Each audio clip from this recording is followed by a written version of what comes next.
Hello students, let's see the question. The question is Archenteron is the future.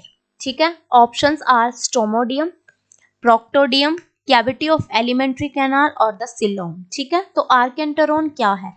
तो सबसे पहले तो हमें बताना होगा कि Archenteron क्या होता है. ठीक है, इसके लिए बेटा प्रोसीजर समझना पड़ेगा.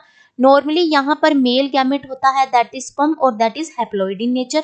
यहाँ पर होता है female gamete that is ovum और ऑल्सो हैप्लॉइड इन नेचर. अब इन दोनों के बीच में एक प्रोसेस होता है बेटा फर्टिलाइजेशन का, और फर्टिलाइजेशन होने के बाद क्या होता है बेटा, यहाँ पर जाइगोट बन जाता है जिसे हम बोलते हैं डिप्लॉइड जाइगोट. ठीक है, अब इसके अंदर डिविजन्स होगी. सबसे पहले बेटा मोरूला स्टेज बनेगी. मोरूला स्टेज के अंदर यहाँ पे क्या होता है, बहुत सारी ब्लास्टोमियर्स होती है, मेनली 16 ब्लास्टोमियर्स होती है. सॉलिड बॉल लाइक स्ट्रक्चर बनाता है ये. ठीक है, मोरूला के बाद फर्दर डिवीजन होगी, फिर बनेगा बेटा ब्लास्टोसिस्ट. ब्लास्टोसिस्ट में क्या होगा, ये जो सेल्स है ये अरेंज होना स्टार्ट हो जाएगी. तो कुछ सेल्स अरेंज हो जाएंगी बेटा किस पे, पेरीफेरी के ऊपर, और जो सेल्स पेरीफेरी के ऊपर अरेंज हुई है उन्हें हम बोलेंगे ट्रोफोब्लास्ट सेल्स. ठीक है, ट्रोफोब्लास्ट. वहीं पर यहाँ पर कुछ सेल्स यहाँ पे क्लस्टर्स बना लेती हैं, उस क्लस्टर को हम बोलते हैं इनर सेल मास, और यहाँ पे एक जो कैविटी रह जाती है उस कैविटी को हम बोलते हैं ब्लास्टोसील. ठीक है, अब आगे जाके ये जो इनर सेल मास है ये फर्दर 3 लेयर बनाता है. कौन सी, एक्टोडम, एंडोडम और द मीजोडम. ठीक है, अब ये एक्टोडम डिफरेंट ऑर्गन बनाएगी, एंडोडम अलग से ऑर्गन बनाएगी, मीजोडम अलग से ऑर्गन बनाएगी, और ये सारे मिलके एक कंप्लीट ऑर्गेनिज्म बना देंगे. ठीक है, ओके.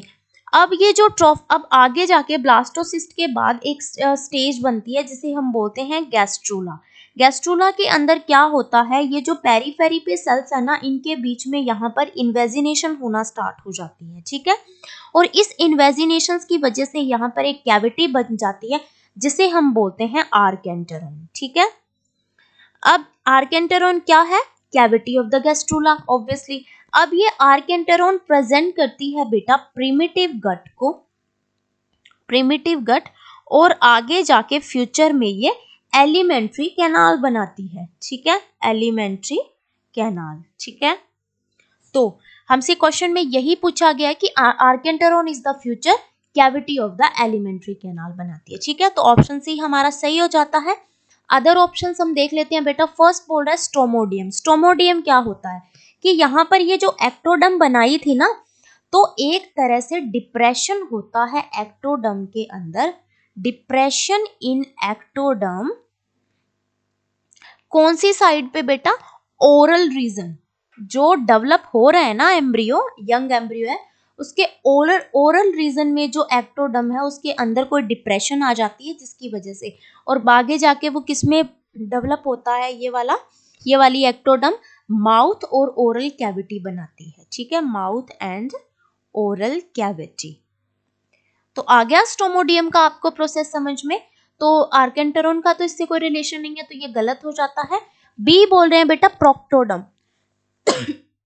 प्रोक्टोडम क्या होता है बेटा, ये भी एक तरह से डिप्रेशन ही होती है एक्टोडम के अंदर, बट ये एनल रीजन में होती है. यंग एम्ब्रियो के एनल रीजन में डिप्रेशन होती है, जो आगे जाके डेवलप होगा, एनल कैनाल बनाएगा जो आगे जाके. ठीक है, एनल कैनाल. ओके, तो प्रोक्टोडम भी इसका सही आंसर नहीं होता है बेटा. थर्ड बोल रहा है ये डी क्या है, सिलोम. सिलोम क्या होता है बेटा, प्रिंसिपल बॉडी कैविटी होती है located between the intestinal canal and the body wall. ठीक है, प्रिंसिपल बॉडी कैविटी है मोस्ट ऑफ द ऑर्गेनिजम्स की. ठीक है, तो ये भी हमारा गलत आंसर हो जाता है. So option C is the correct option. Thank you बच्चों and all the very best.